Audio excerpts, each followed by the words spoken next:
Good morning बच्चों, कैसे हो बेटा सभी।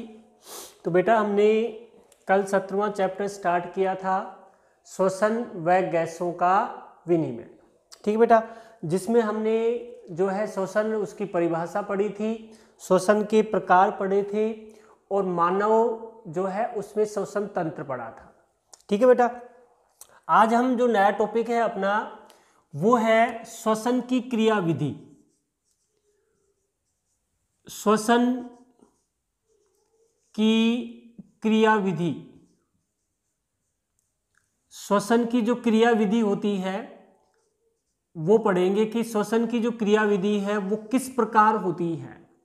ठीक है बेटा, देखिए बेटा, श्वसन की जो क्रियाविधि है इसमें दो चरण होते हैं। श्वसन की क्रियाविधि में दो चरण होते हैं, जिसमें हम पहला जो चरण है वो लेते हैं, वो है अंतःश्वसन। पहला जो चरण है वो अंतःश्वसन है और दूसरा जो चरण है वो है निश्वसन। अंतःश्वसन और निश्वसन। तो हम सबसे पहले पढ़ते हैं अंतःश्वसन। देखिए बेटा, अंतःश्वसन क्या है, इसमें क्या होता है कि वायुमंडल जो है, वायुमंडल की जो वायु होती है उसको फेफड़ों के अंदर, फेफड़े जो होते हैं उनके अंदर लिया जाता है। वायुमंडल की जो वायु है उसको कहां लिया जाएगा, फेफड़ों के अंदर लिया जाएगा। या आप सीधा सा ये कह सकते हैं कि श्वास लेने की क्रिया, देखो दो चीजें होती है, एक तो श्वास लेते हैं और एक श्वास छोड़ते हैं। तो श्वास लेने की क्रिया जो है वो क्या कहलाती है, अंतःश्वसन कहलाती है। ठीक है, जिसमें वायुमंडल की वायु को फेफड़ों के अंदर लिया जाता है। और इस क्रिया में क्या होता है कि डायफ्राम, डायफ्राम जो है वह बाह्य व अंतरा परसुका पेशियां जो हैं ये भाग लेती हैं। बेटा समझना इसको, अंतः जो श्वसन है इसमें डायफ्राम और बाह्य व अंतरा परसुका पेशियां जो हैं ये भाग लेती हैं। भाई डायफ्राम जो आपने पढ़ा ये नीचे वाला डायफ्राम है, बाह्य और अंतरा परसुका पेशियां, अंतरा परसुका पेशियां का मतलब पसलियों की पेशियां। और ये पेशियां जो होती हैं ये पसलियों के बीच में स्थित होती हैं। हमारी जो पसलियां होती हैं इन पसलियों में बाह्य व अंतरा परसुका पेशियां पाई जाती हैं। परसुका मतलब होता है पसलियां जो हैं उनकी पेशियां, और ये पेशियां पसलियों के बीच में पाई जाती हैं। तो सबसे पहले इनमें संकुचन होता है। भाई जब अंतःश्वसन होगा, अंतःश्वसन का मतलब हम श्वास को फेफड़ों में भरते हैं, वायु को फेफड़ों में भरते हैं। कैसे भरी जाएगी कि डायफ्राम और बाह्य व अंतरा परसुका पेशियां जो हैं उनमें संकुचन होता है। संकुचन होने से डायफ्राम जो गुंबद नुमा होता है ये डायफ्राम चपटा हो जाता है। डायफ्राम जो गुंबद नुमा था वो अब कैसा हो जाएगा, चपटा हो जाएगा। साथ में जो पसलियां हैं ये ऊपर की ओर उठती हैं। पसलियां कहां उठती हैं, ऊपर की ओर। देखो बेटा ध्यान दो, हम श्वास लेते हैं, श्वास लेते तो हमारी पसलियां ऊपर उठती हैं। तो ये कैसे होता है कि जब डायफ्राम में और बाह्य अंतरा परसुका पेशियां जो हैं उनमें संकुचन होगा तो डायफ्राम जो गुंबद नुमा था वो कैसा होगा, चपटा होगा। साथ में पसलियां जो हैं ये ऊपर की ओर उठती हैं, और जब ऊपर की ओर उठती हैं डायफ्राम चपटा होता है तो वक्ष गुहा जो है उसका आयतन बढ़ जाता है। वक्ष गुहा का आयतन जो है ये बढ़ जाता है, और वक्ष गुहा का जब आयतन बढ़ता है तो फेफड़ों में उपस्थित वायु जो है उसका दाब जो है ये क्या हो जाता है, कम हो जाता है। भाई जैसे वक्ष गुहा में वायु भरी हुई है, अब इसका आयतन बढ़ेगा, वक्ष गुहा का आयतन बढ़ेगा, और वक्ष गुहा का आयतन बढ़ेगा तो उसमें उपस्थित वायु जो है उसका आयतन क्या हो जाएगा, कम, क्योंकि भाई क्षेत्रफल बढ़ेगा, क्षेत्रफल बढ़ेगा तो उसमें उपस्थित वायु का वायु दाब क्या हो जाएगा, कम। और जब वक्ष गुहा में उपस्थित वायु का वायु दाब कम होगा तो बाहर का जो वायुमंडल है उसका वायु दाब जो है वो क्या हो जाएगा, अधिक हो जाएगा। भाई अंदर का कम होगा तो बाहर का क्या हो जाएगा, अधिक, जिससे क्या होगी, वायु जो है अधिक वायु दाब से कहां चली जाएगी, कम वायु दाब की ओर, यानी नासा मार्ग से होती हुई वो हमारे फेफड़ों में समाहित हो जाएगी। कहने का मतलब उच्च वायु दाब से कहां जाएगी वायु, निम्न दाब की ओर। और वो कैसे होगा, जब डायफ्राम वह बाह्य और अंतरा पशुका यानी पसलियों की जो पेशियां हैं उनमें संकुचन होगा, और संकुचन होने से दो स्थितियां होंगी।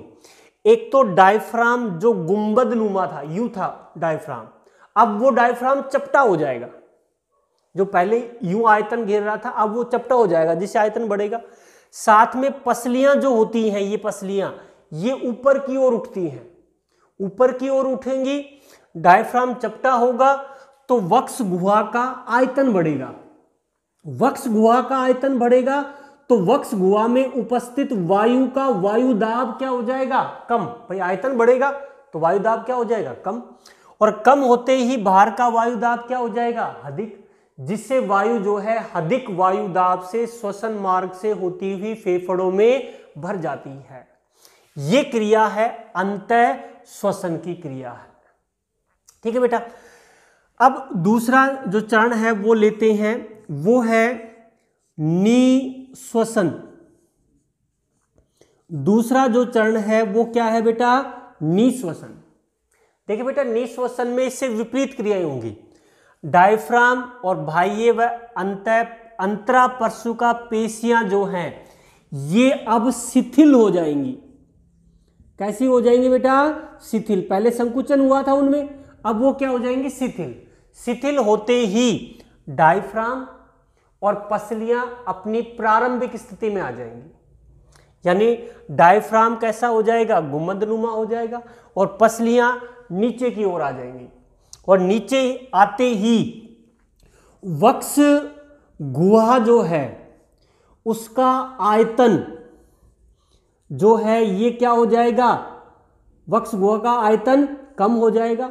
कम होते ही वक्ष गुहा में जो वायु है उसका वायु दाब क्या हो जाएगा, अधिक, और वक्ष गुहा का वायु दाब अधिक होगा तो बाहर का जो वायुमंडल का वायु दाब है वो क्या हो जाएगा, कम, जिससे वायु अधिक वायु दाब से कहां आएगी, कम वायु दाब की, यानी फेफड़ों से निकलकर श्वसन मार्ग द्वारा होती हुई शरीर से बाहर उत्सर्जित हो जाएगी। ठीक है बेटा, तो इसको समझना एक बार। निश्वसन में क्या है कि हम श्वास छोड़ते हैं, यानी फेफड़ों में उपस्थित जो वायु है उसको बाहर निकालते हैं। कैसे निकलेगी वायु की, डायफ्राम और अंतरा परशुका पेशियों में शीतलन होगा। शीतलन होगा तो डायफ्राम वापस गुंबदनुमा हो जाएगा, साथ में पसलियां अपनी प्रारंभिक स्थिति में आ जाएंगी, जिससे वक्ष गुहा का आयतन कम होगा। यहां पर आयतन बढ़ा था, यहां पर आयतन क्या होगा, कम। कम होते ही वायु दाब भी क्या हो जाएगा, अधिक होगा। तो जैसे कम क्षेत्रफल होगा वायु दाब अधिक होगा, और ये वायु दाब वायुमंडलीय वायु दाब से अधिक हो जाएगा, जिससे जो वायु है वो फेफड़ों से निकलकर श्वसन मार्ग से होती हुई शरीर से बाहर उत्सर्जित कर दी जाती है। ठीक है बेटा, तो ये दो चीजें हैं श्वसन की क्रिया में, अंतःश्वसन और निश्वसन। अब इसको बेटा एक बार दोबारा हम पढ़ते हैं, ये वास्तव में है क्या। देखिए, अंतःश्वसन का मतलब श्वास को अंदर लेना, और श्वास अंदर कैसे जाएगी कि जब बाहर का जो वायु दाब है वो अधिक होगा और फेफड़ों का वायु दाब कम होगा, तब वायु अधिक वायु दाब से कम वायु दाब की ओर जाएगी हमारे फेफड़ों में। और वो कैसे होगी कि डायफ्राम और बाह्य व अंतरा परशुका पेशियों में संकुचन होगा। जिससे डायफ्राम जो गुंबद नुमा था वो कैसा होगा, चपटा, और पसलियां कहां उठेंगी, ऊपर की ओर, जिससे वक्ष गुहा का आयतन बढ़ेगा। आयतन बढ़ेगा तो वायुदाब जो है वो क्या हो जाएगा, कम, और अंदर का वायुदाब कम होते ही बाहर का वायुदाब अधिक हो जाएगा, जिससे जो वायु है वो अधिक से कम की ओर, यानी बाहर से हमारे नासा मार्ग द्वारा होती हुई वो फेफड़ों में समाहित हो जाएगी। निःश्वसन में क्या होगा कि वायु को अब फेफड़ों से बाहर निकाला जाएगा, और बाहर कब निकाला जाएगा, जब डायफ्राम बाह्य व अंतः अंतरापश्रुका पेशियों में शीतलन होगा, जिससे डायफ्राम जो है पुनः जो है गुंबदनुमा हो जाएगा, पसलियां अपनी प्रारंभिक स्थिति में आ जाएंगी, जिससे वक्ष गुहा का आयतन कम हो जाएगा। कम होते ही उसमें उपस्थित जो वायु है उसका वायु दाब अधिक हो जाएगा। किससे अधिक हो जाएगा, वायुमंडलीय वायु दाब से, जिससे वायु जो है ये फेफड़ों से निकलकर नासा मार्ग से होती हुई शरीर से बाहर उत्सर्जित कर दी जाती है। ठीक है बेटा, तो ये है श्वसन की क्रिया विधि, जिसमें दो चरण थे, अंतः श्वसन और निःश्वसन की क्रिया। ठीक है बेटा, अब इसको मिटा देते हैं। इसको बेटा एक बार पढ़ना बहुत आसान है, थोड़ा सा समझ के पढ़ोगे तो अच्छे से समझ में आएगा कि अंतः श्वसन कैसे होता है और निःश्वसन जो है वो कैसे होता है। इसको मैं मिटा देता हूं बेटा पूरा।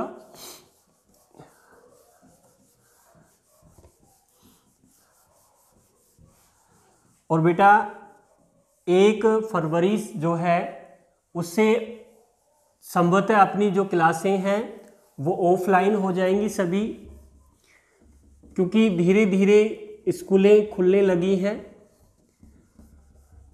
तो हम भी जो है अपने 1 फरवरी से जो क्लासें हैं वो ऑनलाइन जो है जो चल रही है फिलहाल, तो ये ऑनलाइन से क्या हो जाएंगी, अपनी ऑफलाइन हो जाएंगी, जिसमें अपनी जो बाकी का जो कोर्स है उसमें कंप्लीट करवाएंगे।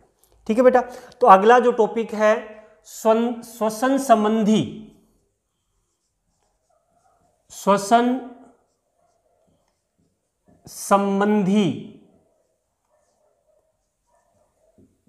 आयतन, श्वसन संबंधी आयतन व क्षमताएं, इनको बेटा समझना है एक एक करके। श्वसन संबंधी आयतन व क्षमताएं, श्वसन संबंधी जो आयतन और क्षमताएं हैं वो क्या है, वो हमें एक एक करके पढ़नी है, जिसमें हम सबसे पहले लेते हैं ज्वारीय आयतन। ज्वारीय आयतन, टीवी, ज्वारीय आयतन या टीवी जो है वो क्या है। देखिए बेटा, ज्वारीय आयतन टीवी क्या है कि प्रत्येक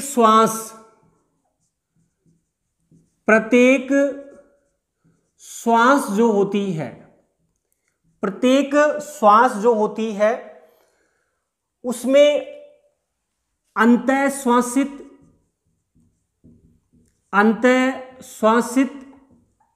व निश्वासित, अंतः श्वासित व निश्वासित वायु का आयतन। ज्वारीय आयतन क्या है कि प्रत्येक श्वास जो होती है, प्रत्येक श्वास में अंतःश्वासित और निश्वासित वायु का आयतन।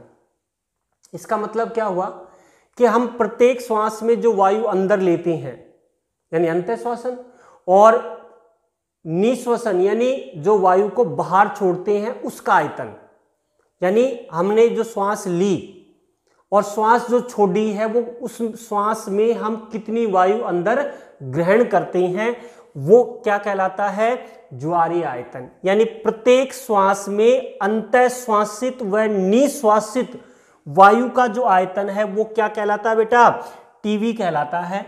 और टीवी जो है वो होता है 500 ml, 500 मिलीलीटर होता है।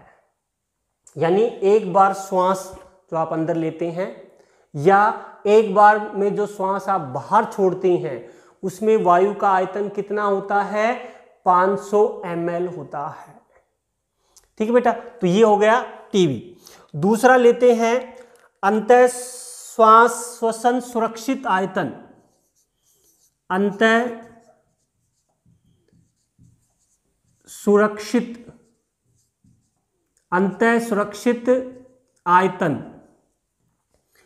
अंतः सुरक्षित आयतन जो है जिसे IRV कहा जाता है, IRV। देखिए बेटा IRV क्या है,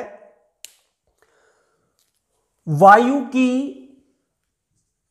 जो है, वायु की वह अतिरिक्त मात्रा, वायु की वह अतिरिक्त मात्रा जिसे बलपूर्वक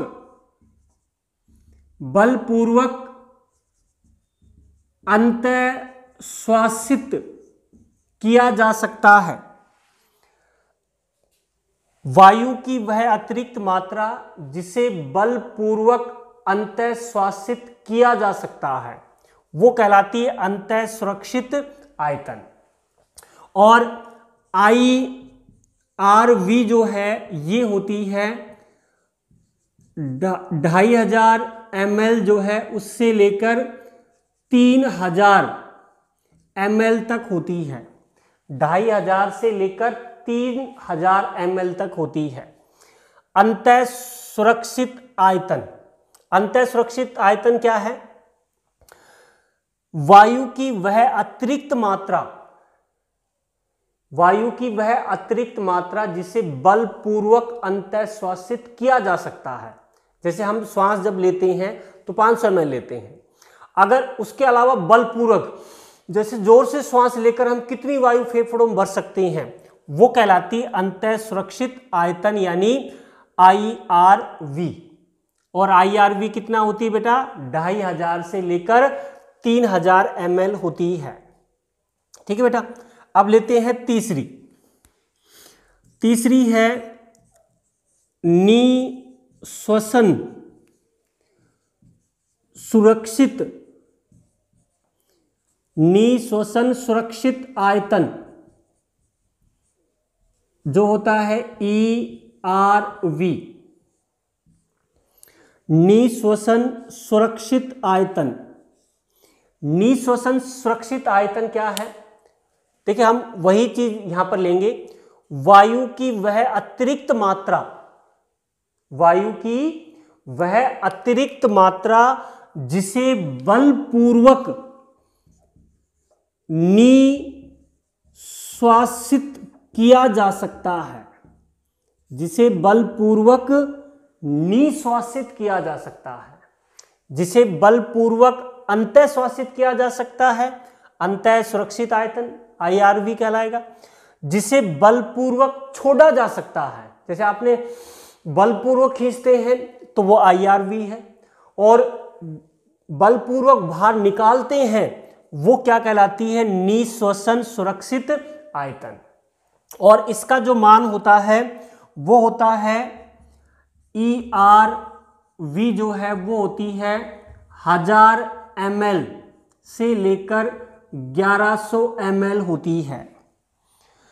1000 ml से लेकर 1100 ml होती है। ठीक है बेटा, तो ये तीन हो गए, ज्वारीय आयतन, अंतःसुरक्षित आयतन और निश्वसन सुरक्षित आयतन। अब चौथा जो हम लेते हैं वो है विशिष्ट आयतन।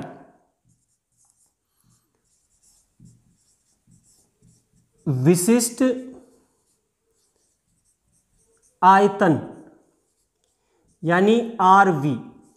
विशिष्ट आयतन RV क्या है, देखिए बेटा, विशिष्ट आयतन आरवी क्या है कि वायु का वह आयतन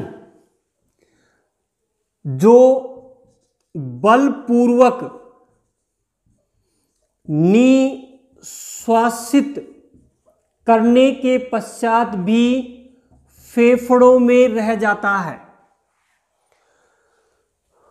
विशिष्ट आयतन क्या है कि बलपूर्वक, यानी बलपूर्वक आपने वायु को बाहर निकाल दिया, उसके बावजूद भी वायु की वह मात्रा जो हमारे फेफड़ों में रह जाती है वो क्या कहलाती है? विशिष्ट आयतन।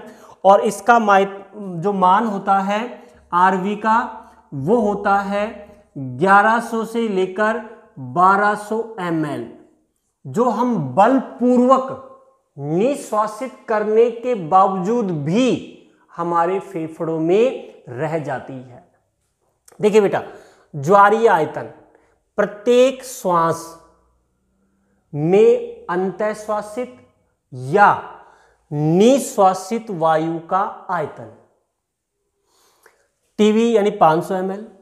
अंतः सुरक्षित आयतन IRV क्या है कि वायु की वह अतिरिक्त मात्रा जिसे बलपूर्वक अंतःश्वासित किया जा सकता है वो है 2500 ml से लेकर 3000 ml।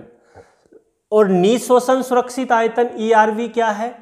निश्वासित यानी वायु की वह अतिरिक्त मात्रा जिसे बलपूर्वक निश्वासित किया जा सकता है वो कितनी है? 1000 से लेकर 1100 ml। और विशिष्ट आयतन क्या है कि वायु का वह आयतन है जिसे बलपूर्वक निश्वासित करने के बाद भी हमारे फेफड़ों में शेष रह जाती है, वो कहलाती है विशिष्ट आयतन आरवी, जो होती है 1100 ml से लेकर 1200 ml। ठीक है बेटा, तो ये 4 आयतन हो गए। एक बार इनको मैं मिटा देता हूं।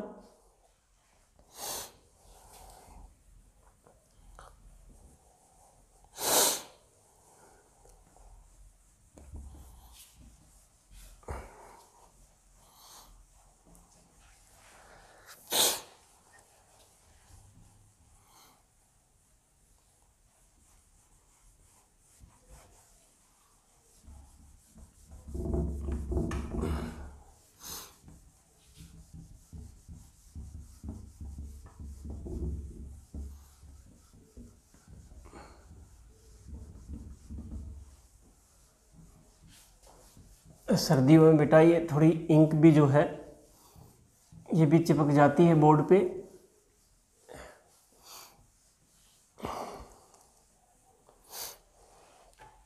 तो अगली आती है बेटा नंबर 5 पर, अंतः श्वसन क्षमता। अंतः श्वसन क्षमता IC, अंतः श्वसन क्षमता। देखिए बेटा, अंतः श्वसन क्षमता क्या है कि सामान्य अंतः श्वसन, सामान्य अंतः श्वसन के अलावा, समान अंतः श्वसन के अलावा वायु की वह मात्रा जिससे बलपूर्वक अंतःश्वासित किया जा सकता है। भाई समान श्वसन में तो हम कितने लेते हैं? 500 ml। उसके अलावा वायु का वह आयतन कितना है जिसे हम बलपूर्वक अंदर ले सकते हैं, वो क्या कहलाती है? अंतःश्वसन क्षमता कहलाती है। भाई देखिए, समानतः हम जब अंतःश्वासित करते हैं तो 500 ml लेते हैं और निश्वसन में भी 500 ml है। ठीक है, और यहां पर क्या? अंतःश्वसन क्षमता कि सामान्य अंतःश्वसन के अतिरिक्त वायु की वह मात्रा जो अंतःश्वासित की जा सकती है वो क्या कहलाती है? IC। और बेटा IC जो है वो बराबर कितनी होती है? IC जो है वो 3000 से लेकर 3500 ml होती है। 3000 से लेकर 3500 ml होती है अंतःश्वसन क्षमता IC। यानी कहने का मतलब हुआ कि हम समान अंतःश्वसन के अलावा वायु की वह अतिरिक्त मात्रा जिसे अंतःश्वासित किया जा सकता है। ठीक है बेटा। दूसरी नंबर 6 पर है निःश्वसन क्षमता। निःश्वसन क्षमता जो है, निःश्वसन क्षमता ईसी, देखिए बेटा ईसी क्या है, देखिए इसमें हमने क्या बताया था, समान अंतःश्वसन के अतिरिक्त, इसमें क्या आएगा, समान निःश्वसन, समान निःश्वसन जो है उसके अतिरिक्त, समान निःश्वसन के अतिरिक्त वायु की वह मात्रा जिसे बलपूर्वक निःश्वासित किया जा सकता है। भाई निःश्वासन समानते तो हम 500 ml करते हैं, अगर बलपूर्वक और कितनी अधिक कर सकते हैं वो कहलाती है निःश्वसन क्षमता कहलाती है, जिसका मान जो है यानी EC बराबर जो होती है वो होती है 1500 ml से लेकर 1600 ml होती है। देख बेटा इन दोनों को समझना, अंतःश्वसन क्षमता IC क्या है, समान अंतःश्वसन के अतिरिक्त वायु का वह आयतन जिसे बलपूर्वक अंतःश्वासित कर सकते हैं हम, समान कितनी करते हैं 500, और बलपूर्वक कितनी कर लेते हैं तो वो कहलाती है IC, जिसका मान 3000 से लेकर 3500 ml होता है। और निःश्वसन क्षमता EC क्या है कि समान श्वसन के अतिरिक्त वायु का वह आयतन जिसे बलपूर्वक निःश्वासित किया जा सकता है वो है 1500 ml से लेकर 1600 ml के बीच होती है। और बेटा लास्ट इसमें आती है फेफड़ों की कुल क्षमता, फेफड़ों की कुल क्षमता TLC, फेफड़ों की कुल क्षमता यानी फेफड़ों में कितनी वायु हम भर सकते हैं बलपूर्वक। तो देखिए बेटा निःश्वसन, बलपूर्वक निःश्वसन के पश्चात, बलपूर्वक निःश्वसन कर लिया हमने, यानी बलपूर्वक हमने फेफड़ों में उपस्थित वायु को बाहर निकाल दिया, उसके पश्चात फेफड़े जो है उनमें समाहित वायु का आयतन, बलपूर्वक हमने फेफड़ों में उपस्थित वायु को बाहर निकाल दिया, निःश्वासित कर दिया, अब उसके बाद बावजूद फेफड़ों में कितनी वायु समाहित हो सकती है वो क्या कहलाती है, फेफड़ों की कुल क्षमता TLC कहलाती है। ठीक बेटा, अब TLC क्या है, क्या होगी बताओ TLC। देखो बेटा TLC जो है ये IRV जो है ये ले सकते हैं हम, ERV इसको जोड़े, साथ में RV विशिष्ट क्षमता उसको जोड़े, और TV यानी ज्वारीय आयतन, इन सब का योग जो होता है वो TLC होता है। IRV यानी अंतः निःश्वसन क्षमता है, ये क्या है निःश्वसन क्षमता है, नहीं अंतः श्वसन क्षमता, निःश्वसन क्षमता, विशिष्ट आयतन और ज्वारीय आयतन का योग क्या कहलाती है, फेफड़ों की कुल क्षमता कहलाती है। यानी हम बलपूर्वक फेफड़ों से वायु बाहर निकाल दें, अब उन फेफड़ों में हम कितनी वायु भर सकते हैं वो होती है TLC, जो किसके बराबर होती है, IRV plus ERV plus RV plus TV का योग होती है। और इनकी जो क्षमताएं हैं वो सभी मैंने लिखवा रखी हैं, तो आप नीचे इनका योग करके लिखेंगे कि फेफड़ों की कुल क्षमता कितनी होती है। इन प्रत्येक की जो क्षमता है मैंने लिखवा रखी है, उनको आपस में जोड़कर फेफड़ों की कुल क्षमता आपको निकालनी है। तो ये है बेटा श्वसन संबंधी आयतन व क्षमताएं। ठीक है बेटा, तो आज के लिए इतना ही। Thank you.